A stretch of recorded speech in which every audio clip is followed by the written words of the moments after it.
Saludo con todos. Buenas tardes, gracias a todos por su comparecencia, más que conmigo, con las Buenas audiencias. Arranco, tardes, por favor. gracias. ¿Cómo le va, asambleísta Darwin Pereira? Arranco, por favor, en una primera etapa muy sucinta, por favor, muy breve del tema que hoy nos convoca para con las audiencias. Mercado bancario en Ecuador y Banco del Pacífico. Asambleísta Darwin, asambleísta Pavel, economista César y doctor Jorge. Por favor, una jornada muy sucinta para luego ir profundizando en los temas. Por favor, asambleísta Darwin, dele. Gracias. Bueno, efectivamente, pues ahora mismo yo no podría decir otra cosa que los datos que tengo, porque he pedido datos respecto al sistema bancario y tenemos un sistema bancario sólido, un sistema financiero sólido, el cual nos da una grata confianza a los clientes, a los usuarios del sistema financiero. Obviamente hay tareas pendientes y es esas tareas en las que nos hemos empeñado. Es el tema de las tasas de interés, que desde nuestra perspectiva son unas tasas de interés muy altas. Hasta ahora en la Asamblea Nacional hay 3 proyectos que se han conocido respecto de impulsar una baja de tasas de interés, que sabemos que no se bajan por ley, pero en todo caso pondrían las reglas del juego más claras. Uno de esos proyectos los he presentado yo, que es el proyecto de justicia financiera, para incluso abrir las puertas a la banca extranjera. Ahí lo que sí hemos visto, hemos observado desde la Asamblea y en mi caso como fiscalizador, es el tema de un libertinaje, si se cabe el término, respecto de la autoridad de control, que es la señora superintendente de bancos, lo que le ha costado que ahora mismo la tengamos en juicio político en los actuales momentos en la Asamblea. Así que estamos ahí con el sistema financiero, lo estamos vigilando, pero en todo caso me parece que tenemos un sistema sólido, que hay que darle más control y que hay que trabajar en la baja de las tasas de interés. Solo para pasar con el asambleísta Muñoz dentro de su introducción y sus primeras palabras, asambleísta Darwin, Banco del Pacífico dentro del mercado. Bueno, sí nos preocupa un poco lo que está pasando. Hay ya un pedido de información de varios compañeros asambleístas.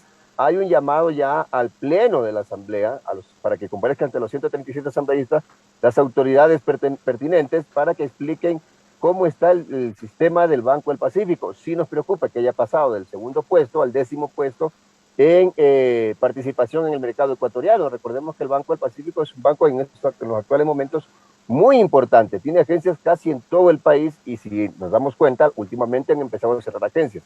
Estamos ahí, los tenemos bajo la lupa, así que vamos a ver qué es lo que pasa en los próximos días. Gracias, asambleísta Darwin Pereira. Asambleísta Pavel Muñoz, lo mismo del asambleísta Darwin Pereira, que les preguntaré también a los contertulios que están aquí. Mercado bancario 2022, mercado bancario en Ecuador y Banco del Pacífico. Dele. A ver, bueno, primero un saludo con todos y a la audiencia sobre todo un abrazo y un deseo de feliz año. Yo diría lo bueno y lo malo, ¿no es cierto?, en este momento desde mi punto de vista del sistema financiero nacional. Lo bueno que a partir de la dolarización tenemos un sistema sólido que se ha ido fortaleciendo y eso me parece que está bien. Nadie quiere una banca, ¿no es cierto?, que no sea sólida. Nosotros somos también clientes del sistema financiero nacional, por lo tanto, cuando depositamos nuestros ahorros, queremos saber que nos estamos encontrando con una banca sólida. Y me parece que desde la dolarización esta se ha convertido, con todos los problemas que tiene, en un valor social y para el sistema financiero ha sido un punto, digamos, de apoyo. Ahora, me parece que también tenemos algunos problemas o algunos retos, si usted quiere, más que hablar de problemas, de ciertos retos del sistema financiero nacional. Yo diría el primero, que tenemos un sistema financiero altamente concentrado. Tenemos cerca de una treintena de bancos, si no me falla la memoria, 26 o 27, pero cuando pensamos, por ejemplo, solo por ponerle un dato, el total de activos, en los 5 primeros bancos, ¿no es cierto?, se concentra cerca del 70% del sistema financiero. Le pongo un ejemplo, en activos, solamente el primer banco, el Banco del Pichincha, tiene el 25% de los activos. El Banco del Pacífico tiene el 13%, por lo tanto, si usted lo suma, ahí ya concentran el 39%. Si suma el tercero, el Banco de Guayaquil, ya concentran el 51% de los activos. Y si suma el cuarto, que es Produbanco, ya concentra en el 62% de los activos. Y en el quinto, por ejemplo, Bolivariano, que aparece en un momento, 72% están concentrados. Entonces tenemos 26 bancos, pero no hay una competencia, ¿no es cierto?, adecuada en esos bancos. Por lo tanto, 5 de ellos están concentrando, ¿no es cierto?, entre activos, entre clientes, ¿no es cierto?, algunos elementos. Y entre ese diagnóstico, perdone que le interrumpa para ir con el economista Robalino, asambleísta Muñoz, entre ese diagnóstico, ¿cómo de alguna manera se inserta el Banco del Pacífico, el caso Banco del Pacífico y todo lo que conocemos ya por las entrevistas públicas que ha dado el administrador actual, Roberto González? Permítame llegar a eso solamente con dos elementos previos, ¿no es cierto? Lo segundo que quería señalar es que tenemos un porcentaje de bancarización en el país que no es del que esperaríamos. Queremos, ¿no es cierto?, tener más ecuatorianos que sean parte del sistema financiero, y ahí me parece que los retos todavía están por cumplirse. Y finalmente yo diría que no sentimos una banca privada que se comprometa, como también quisiéramos, ¿no es cierto?, con las expectativas del desarrollo productivo nacional. Y esto, coincido con el asambleísta Pereira, tiene que ver con baja de tasas de interés. Para cerrar, lo que usted me preguntaba, la venta del Banco del Pacífico, ¿no es cierto?, habría que desmenuzar para ver si efectivamente es buena. Si, por ejemplo, esa venta se da en uno de esos 5 o alguno de esos 5 bancos locales lo quiere comprar, cometeríamos un gravísimo error, porque estaríamos concentrando aún más el sistema financiero. Si la venta del Banco del Pacífico, ¿no es cierto?, sería el primer paso de una internacionalización de la banca para que vengan competidores internacionales y pongan mejores condiciones, por ejemplo, de tasa de interés y financiamiento, bueno, habría que ver. Pero de momento no tenemos información, hay mucha opacidad, no solamente respecto de cuáles son las valoraciones del banco, sino los verdaderos objetivos de su venta. Así que de momento nosotros estamos escépticos respecto a eso. Gracias, asambleísta Pablo Muñoz. Economista César Robalino, sus primeras palabras sobre el tema de hoy. Dele. Bueno, gracias por la invitación, gracias por estar con los señores ecuatorianos aquí presentes. Mire, la banca sigue sólida, sigue solvente y sigue líquido, no obstante la situación macroeconómica del país de ayer y de hoy. Y eso es positivo para la economía, ya no digo solamente por los accionistas, para la economía, para los depositantes y clientes de la banca. Todos los indicadores que pueden ustedes seleccionar va en esa dirección. La banca está solvente y líquida, ¿sí? 1, 2. En materia de tasas de interés, con todo el respeto a la asambleísta Pereira y Muñoz, la Asamblea Nacional no tiene facultades para la tasa de interés. Eso es facultad exclusiva de la autoridad monetaria, independientemente de cualquier cosa que haya hecho la autoridad monetaria, pero no puede la Asamblea el día de mañana tirar una ley o una resolución diciendo bájese la tasa de interés. El presidente tendría que decir, eso es inconstitucional. Y los asambleístas lo saben, pues, porque ellos aprobaron anteriormente la ley de régimen monetaria y la última ley a los efectos de dar la independencia total de los políticos, la política monetaria, ¿sí? Con respecto al Banco del Pacífico, le digo, es un banco estatal de propiedad de la CFN. Mi juicio personal es que hay que vender ese banco, no a los intereses nacionales, tampoco latinoamericanos, sino genuinamente norteamericanos, europeos o japoneses, tampoco los chinos, ¿sí? ¿Cuál es el momento más apropiado para vender? Eso hay que seleccionar la fecha, el año, el mes más apropiado. No hay este momento, no conozco cuál es la valoración de mercado de ese banco. Solamente hay la información contable. 820. Según declaraciones del gerente general, el patrimonio contable al 31 de diciembre creo que está alrededor de 830 millones de dólares. Ese no es el valor comercial. Eso es lo que puedo adelantar. Gracias, economista César Robalino. Con usted cerramos esta etapa introductoria, doctor Jorge Altamirano, desde la academia, por favor. Buenas tardes, muchas gracias. Un saludo cordial a la audiencia y también a quienes nos acompañan. Sí, yo concuerdo que el sistema financiero es sólido, tiene liquidez y de hecho incluso hasta ha estado apoyando al gobierno haciendo compra de ciertos papeles, así que podemos decir que nuestro sistema financiero actualmente es sólido y se debe muchísimo a lo que también decía el asambleísta Muñoz, tiene que ver mucho con la dolarización, y creo que también vale la pena decir que ha habido un buen manejo de los gerentes y de quienes han estado al frente de los bancos privados. Ahora, también debemos decir que tenemos la banca pública, y esta es una banca que debe diferenciarse de la banca privada, porque la banca pública lamentablemente ha sido muy politizada. Entonces, en los últimos años hemos visto un deterioro, y quien ha estado administrando el Banco del Pacífico, para ya centrarme en el Banco del Pacífico, pues hasta el 2008 este era el banco más rentable, y a partir del 2008 hemos visto un deterioro, y este deterioro creo que ha sido en gran medida debido a los manejos políticos que se le ha dado al banco. la nómina creció demasiado, gastos operativos muy altos, y por eso es que nos encontramos en este momento en esta discusión. ¿Se vende el Banco del Pacífico? ¿No se vende? ¿Cuál es el valor? ¿A quién se le vende? Y hemos encontrado criterios muy diferentes en este sentido, y creo que es importante, como decía el asambleísta Muñoz, que hay que analizar esto, hay que desmenuzarlo, hay que tener mucho cuidado, porque hemos encontrado criterios muy divergentes, ¿no? Quienes piensan que el Banco del Pacífico pues se le está manipulando para venderlo a un precio muy bajo, y quienes nos han dicho que el Banco del Pacífico tiene que estar en un proceso de depuración, porque como se ha venido manejando hasta ahora, pues no puede continuar. Así que creo que estamos en un momento en el que hay que hacer mucho análisis y tener mucha cautela para tomar las decisiones más convenientes para el Ecuador. Gracias, doctor Jorge Altamirano. Y con él cierra esta ronda introductoria. Paso a profundizar sin perjuicio de que puedan, inclusive dentro de que uno de los panelistas esté interviniendo, también ustedes aportar dentro del diálogo. A ver, asambleísta Darwin Pereira, hubo y ha existido siempre el dilema en Ecuador en el mercado financiero, en el mercado bancario respecto a la tasa de interés y frente a esa distancia abismal entre la tasa activa y la tasa pasiva, sea para colocar o para captar. A respecto de eso, el Banco Central, hoy administrado por el gobierno nacional, bueno, siempre lo ha sido, el gobierno de turno ahora lo está administrando, así como fue en su momento con gobiernos anteriores, presentaron una nueva metodología, pero las críticas fueron a favor y en contra. A favor, que hay que ver en el tiempo cómo esa metodología logra flexibilizar a la baja las tasas de interés en general, y las críticas fueron que si van a bajar eso unos cuantos puntos porcentuales, en décimas no bajen nada.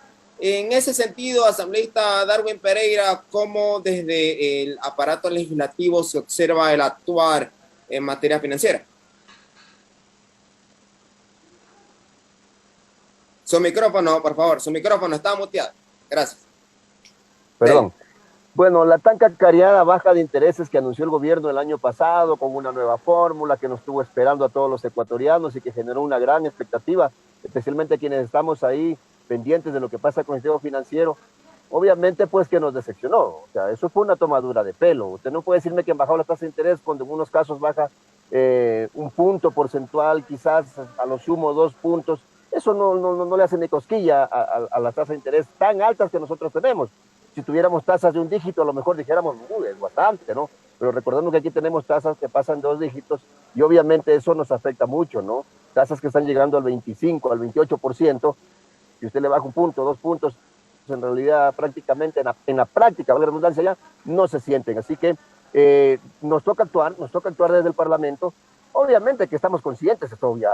Yo soy abogado y obviamente lo sé, pues de que no puedo por un decreto bajar las tasas de interés, bájese la tasa de interés. Yo ahí coincido con el economista Robalino. Pero tampoco es que puedo soltar y decir, cruzarme de brazos. Perdóneme que le interrumpa, asambleísta Darwin. Fue un exceso entonces de su colega, le digo su colega porque también es asambleísta, su colega Quispe, cuando manifestó que él ya ha presentado un proyecto, perdóneme la no precisión, no recuerdo si fue él o la bancada que presentaron un proyecto al presidente Lazo para que se bajen las tasas de interés, dado lo que usted dice que a través de una promulgación de ley no puedo establecer un decremento en tasas.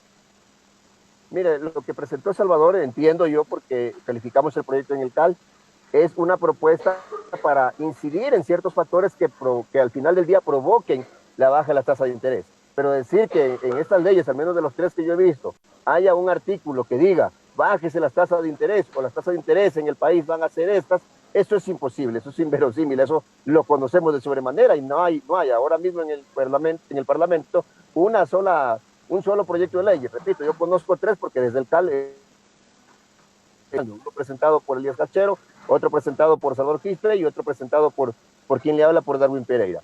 En todo caso, ahí lo que se buscan son fórmulas que de una u otra manera ayuden a aliviar la carga que va sobre el tema de la tasa activa, la que nos cobran a nosotros como interés al final del día. Entonces, usted tiene ahí, por ejemplo, primero de entrada, tiene valores que no se deben estar cobrando tan altos en la banca. Necesitamos una banca más eficiente porque no se concibe cómo es que aquí en Ecuador las tasas están al 25, al 28%, y en Panamá, aquí cerquita, con una economía dolarizada igual a la de nosotros, están al 5, al 7, quizás al 9%. Lo mismo pasa en España, lo mismo pasa en Estados Unidos. Tenemos bancos que aquí en Ecuador tienen agencia en Estados Unidos y aquí nos prestan al 20, al 25, al 18, qué sé yo, y en Estados Unidos prestan a las tasas de interés que obviamente se cobran en Estados Unidos. Entonces hay que corregir cosas y obviamente esa corrección no se puede hacer de otra manera que por ley. Eso no lo va a hacer. Los bancos no lo van a hacer nunca. Es decir, pensar que algún día los bancos nos van a decir, señores, hoy amanecimos con ganas de que ustedes paguen menos tasa de interés porque tenemos mucha liquidez, porque por cualquier razón. Los bancos en el último año han ganado 800 millones de dólares y nos han compadecido a nosotros. Entonces, obviamente que nos toca desde la Asamblea tomar cartas en el asunto y lo vamos a hacer. Gracias, asambleísta Darwin Pereira. Asambleísta Pavel Muñoz, en ese sentido de que el país todavía tiene un mecanismo y preciso, metodología nueva presentada por el Banco Central para, según decir del señor Guillermo Avellán, gerente del Banco Central, puede existir mayor inclusión, mayor beneficios a los ciudadanos respecto a acceder a tasas de interés que permitan una deuda más barata. O sea, hasta qué punto eso pueda decirse que sea así. En su óptica, ¿cree que esa nueva metodología ayuda a tener un mercado financiero más sólido aún, pero yendo más allá, más inclusivo? Los últimos reportes todavía hablan de personas que no están alejadas de la bancarización y de personas que todavía no acceden a los productos básicos de un mercado bancario en una sociedad que se tilde democrática, asambleísta Muñoz. Sí, permítame recuperar algo del debate o de las primeras intervenciones. Creo que todos llegamos a una gran conclusión. La banca está sólida, la banca tiene liquidez y la banca en este momento pasa por un buen momento. Esto es un elemento esencial. Siendo así, la gran discusión entonces es cómo a partir de esa realidad existente puede aumentar sus niveles de bancarización. Yo creo que hay mucho por hacer ahí, ¿no es cierto? Y me parece que tenemos una banca poco innovadora, si usted quiere, respecto a lo que pasa en otros países del mundo. Déjeme ponerle también lo que en algún momento hay como posiciones dogmáticas respecto a eso, ¿no?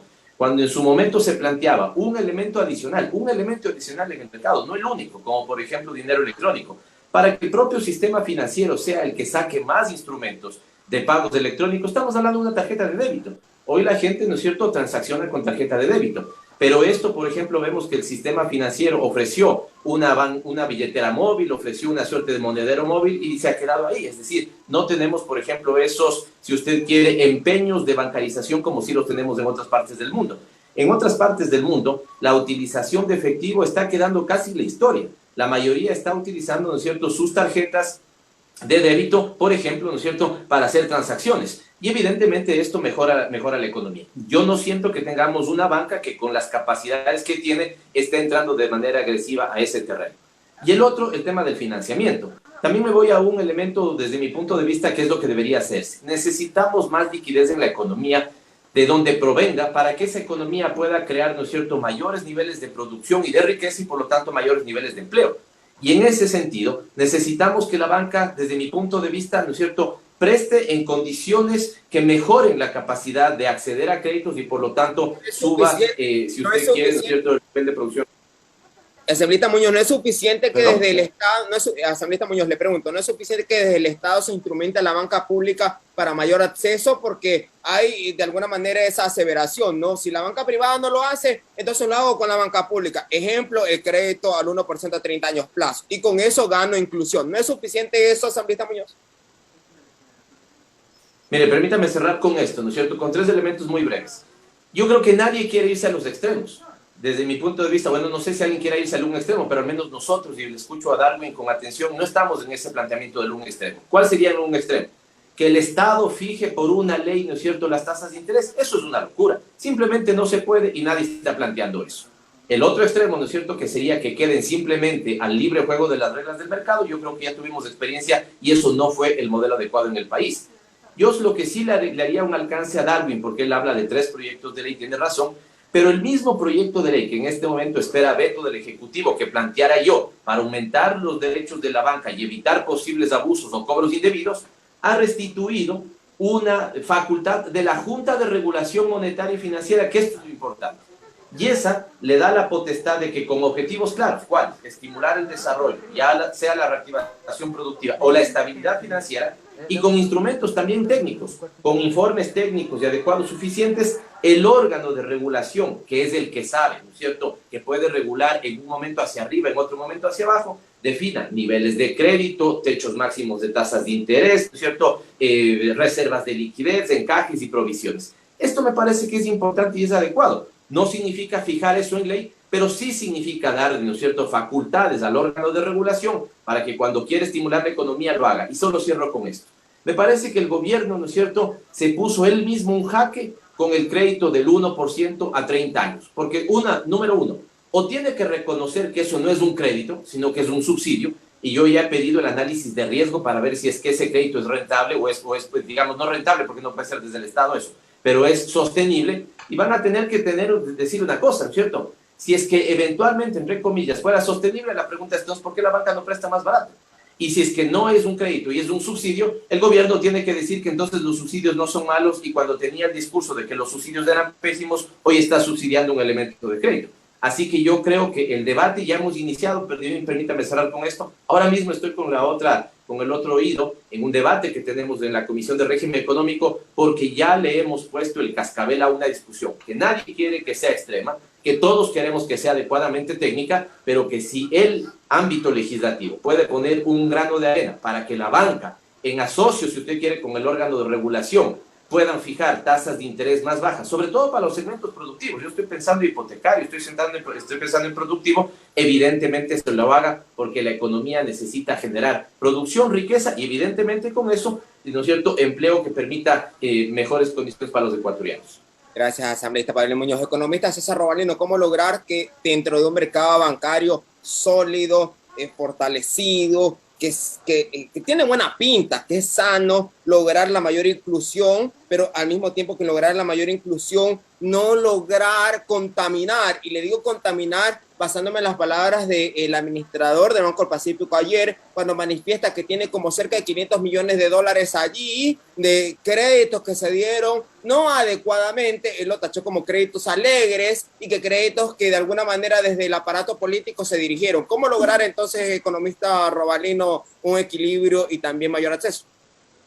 A ver, antes de el Banco del Pacífico, que es un banco estatal, con respecto a los puntos anteriores que han tratado los amigos, yo estaría de acuerdo en que el gobierno nacional tenga un objetivo de convertir al Ecuador en un centro financiero internacional. Y para ese propósito hay una serie de requisitos que no voy a mencionar porque el tema es otro, pero yo creo que ese debe ser un objetivo. Ahora, sobre tasas de interés. Todo el mundo quiere tasas de interés bajas, y si es posible tasas de interés negativas con respecto a la inflación. Aquí hay que tener mucho cuidado. Yo estaría de acuerdo sencillamente en que la tasa de interés pueda ser un instrumento de política monetaria. En dolarización no ha desaparecido la política monetaria, es un error de mucha gente. Lo que ha desaparecido es la facultad y el poder de un banco central para crear dinero. El Banco Central de Dolarización no puede crear dólares físicos de los Estados Unidos. Pero la tasa de interés es un instrumento de política monetaria que no se ha utilizado. Pero para ese propósito, en términos monetarios, lo que yo sugiero, y esta es la 10ª vez que hago, es que yo, si estuviera en el Banco Central, pediría al Banco Central, a la Reserva Federal de Estados Unidos, una comisión para que me estudie toda la estructura monetaria y financiera del país y me recomienda cómo transformar ese mercado monetario para que la tasa de interés pueda utilizarlo como instrumento de política y cuando hay recesión pueda en una u otra forma reducir las tasas. Una tasa clave que descienda toda la estructura de tasas de interés como en los países desarrollados. Y cuando haya la amenaza de la inflación, entonces yo uso la tasa de interés elevándola para debilitar el exceso de demanda agregada que el Banco Central puede pensar que existe, ¿sí? Pero eso no existe. Ahora, hay que tener cuidado cuando alguien propone reducir drásticamente la tasa de interés, porque los sectores productivos aquí, allá, etcétera.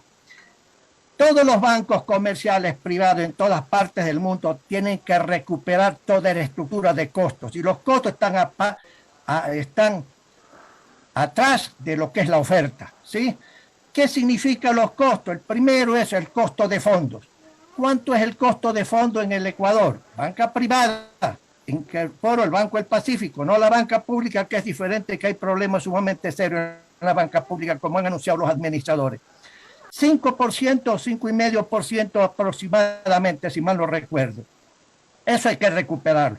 Pero hay los costos operativos, los costos administrativos. Luego usted tiene el riesgo crediticio, que significa que yo hago reservas para los créditos improbables del futuro, y eso tengo que recuperarlo a través de la tasa activa. Pero también tengo pues los riesgos de capital. La banca privada en cualquier parte del mundo tiene que tener un margen de utilidad, pues nadie pone plata sencillamente para perder plata. Entonces todos esos elementos, con metodología, sin metodología, la banca en todas partes del mundo tiene que recuperar, ¿sí? Entonces, hay que tener cuidado que si usted dice, bajo drásticamente la tasa activa de interés aquí, acá y allá, la pregunta es, ¿qué hacen los bancos? Primera cosa, la tasa pasiva tendría que descender violentamente. Y la pregunta es, ¿cuáles serán los efectos en el mercado? ¿Qué dirán los depositantes si es que se les baja terriblemente la tasa pasiva? ¿Sacarán la plata de los bancos para ponerlas en el colchón? ¿Qué harán? Entonces eso es altamente peligroso. Entonces uno tiene que analizar cuidadosamente las propuestas. Vuelvo a repetir, no es que estoy en desacuerdo técnicamente en que la tasa de interés debe ser utilizada como instrumento de política monetaria, ¿sí? Ahora, en Banco del Pacífico, yo personalmente sigo creyendo que hay que vender Banco del Pacífico por unas razones que tienen que ver no con la ideología, sino desde el punto de vista objetivo y concreto.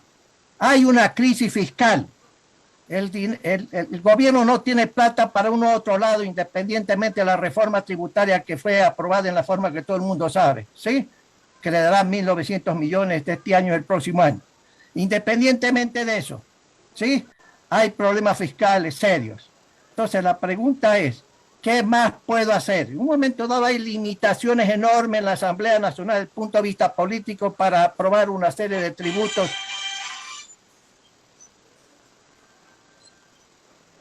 Perdón. Concluye, economista Robalino, para ir con el doctor. Perdón. Perdón. Voy con usted, ¿le parece, economista Robalino? Voy con usted en el siguiente bloque. Banco del Pacífico, fíjese, entiendo yo que el gerente general, un ciudadano español, ¿sí? Está reestructurando el banco, lo está reestructurando, ¿sí? Ha cerrado una serie de agencias porque una serie de agencias le da pérdidas, entiendo yo, y todo banco comercial lleva un momento dado en que reestructura toda su estructura de costo, despidiendo al señor A, al señor B, lo deja sin empleo, cumpliendo con las disposiciones del Código Laboral, pero yo le meto más tecnología a los procesos para reducir costos. Y naturalmente todo eso implica que tengo que tomarlo de las utilidades brutas. Entiendo yo que el Banco del Pacífico el año pasado prácticamente no ha ganado plata, se ha ganado es un par de millones de dólares porque han hecho esta reestructuración. Y eso es positivo para el día de mañana vender el Banco del Pacífico para que ese dinero, si el patrimonio contable es 830 millones de dólares, póngale usted, solamente por suponer que pueda obtener valor de mercado 1.200 millones de dólares. ¿Qué hace el gobierno? Digo el gobierno porque la CFN en definitiva es de propiedad del Estado y del gobierno. ¿Qué hace con esa plata? Entonces hay que discutir qué hace con esa plata. Gracias. Yo pienso que una parte, utilizando un otro método, tiene que ser utilizado para pagar una parte en efectivo al Seguro Social ecuatoriano, que está en una crisis financiera espantosa, y hay que reformar todo el sistema de seguridad social con una ley que tiene que ser enviada a la Asamblea Nacional. Perdóneme si me excedí en esta parte. Gracias, asambleísta Robalino. Continúo con usted en el bloque siguiente del programa, que es el último bloque sobre Banco del Pacífico. Doctor Jorge Altamirano, la metodología nueva presentada por el Banco Central en materia de tasas de interés, dado lo que dice el asambleísta Darwin Pereira, lo manifestado por el asambleísta Pavel Muñoz y lo esgrimido por el economista Robalino respecto a que todos ellos concluyen que el mercado bancario está muy bien en Ecuador. Esa nueva metodología le hace justicia a las y los ecuatorianos que de alguna manera tocan la puerta del aparato bancario cuando no tienen empleo, quieren emprender, necesitan fondos y no quieren acudir a a vías como el Chulco o vías informales, pero resulta que se encuentran con una deuda que al fin de cuentas termina siendo más cara a la fecha, doctora Altamira. Su micrófono, por favor. Sí, muchas gracias, perdón. Sí, no creo que le hace justicia, precisamente porque uno de los grandes problemas del sistema financiero es la gran exclusión financiera que existe. Y desde hace muchos años atrás se ha tratado de cambiar esta realidad y uno de los mecanismos ha sido tratando de bajar las tasas de interés. Desde el lunes 3 de enero tenemos vigente un nuevo sistema de tasas de interés y hemos visto que no ha hecho pues prácticamente nada. Es decir, se habló muchísimo, fue muy anunciado en diciembre del año anterior, pues se hablaba de esta nueva metodología y se generó gran expectativa en la ciudadanía de que van a bajar las tasas de interés y aquellas personas que habían sido excluidas de este sistema financiero, pues seguramente aspiraban a que con esta nueva metodología pues iban a tener el acceso a ese crédito.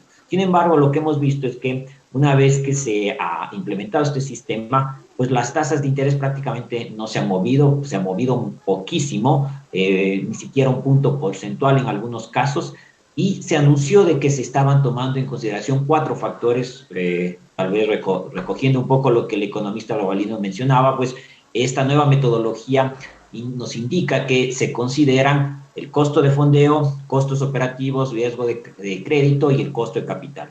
Sin embargo, al ver cuáles han sido los resultados de la aplicación de esta metodología, pues no vemos que en la práctica haya disminuido esta tasa de interés, con lo cual pues no se está consiguiendo este gran objetivo de eliminar o al menos disminuir la exclusión financiera. Con lo cual pues el Chulco va a seguir siendo uno de los caminos que muchos ecuatorianos van a seguir accediendo, con todas las consecuencias que nosotros sabemos, incluso hasta se ha relacionado con el sicariato. Así que creo que nos deja, contestando a la pregunta, no le está haciendo justicia, porque se habló de un cambio importante, pero no hemos visto ningún cambio ya en la práctica, y entonces esta exclusión financiera se va a seguir manteniendo. Y concuerdo mucho con lo que decía también el economista Globalino. Creo que en el Ecuador, siendo una economía dolarizada, se debería utilizar, sí, la tasa de interés como un instrumento de política monetaria, y no se lo está haciendo. Había la aspiración de que este gobierno tal vez lo haga, sin embargo, estamos viendo una continuidad en lo que se ha visto en el pasado, y no se está aprovechando de esta herramienta importantísima que la teoría económica nos dice, que las tasas de interés se pueden utilizar para aprovechar los ciclos económicos, y no se lo hace. ¿Cree en ese sentido? Interrumpir, si me permite, amigo, por un asunto que el señor Muñoz mencionó sobre la línea de crédito del 1% y 30 años plazo. Eso es un subsidio, así de simple. El Banco Ecuador presta al 16% ese tipo de crédito, si mal no recuerdo. Y el gobierno decidió el 1%. Entonces hay una diferencia del 15%, es un subsidio. ¿De dónde sale eso? Asignación presupuestaria. En una crisis fiscal de esta naturaleza, crear un subsidio de esa magnitud no me parece razonable. No es que estoy en desacuerdo con los subsidios. Los subsidios, cuando son temporales y cumplen su objetivo, uno dice sí. Pero los pequeños empresarios, a unos pequeños agricultores, no quieren regalos porque saben que una política de esa naturaleza, 1%, no es sostenible frente al problema fiscal. Si hubiera una situación fiscal y financiera del gobierno extraordinariamente positiva, uno dice, bueno, pues pierde plata un poco más. Y la banca pública está perdiendo dinero. Y con esto adicional serán las pérdidas mayores. ¿Qué significa eso? Debilitar más las bases patrimoniales del Banco Ecuador, que antes era Banco Nacional de Fomento, y que me pareció un error que cambien el nombre, como es un error la fusión correspondiente con la CFN, ¿sí? Entonces hay que capitalizar la banca pública.